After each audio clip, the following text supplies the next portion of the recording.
the show. There is you, Poupa. Poupa, Zairine Roseline. Go kind you home, pay more, shalom, David, the holy Roseline. Bovina shoy.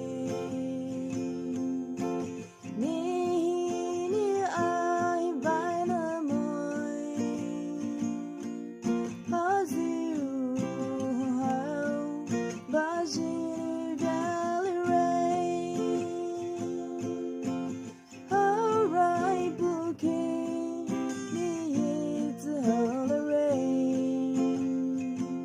Lishinu ho haziu kilo high rain.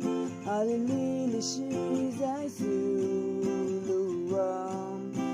She might take you die.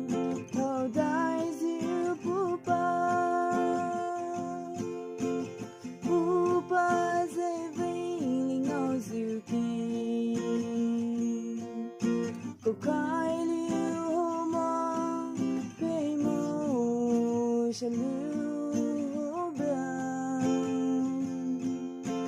David, the holy Roseline. Bovina shoy.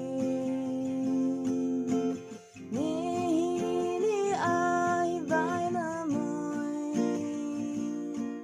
Haziu hau bajini valley rain. My little vahilo.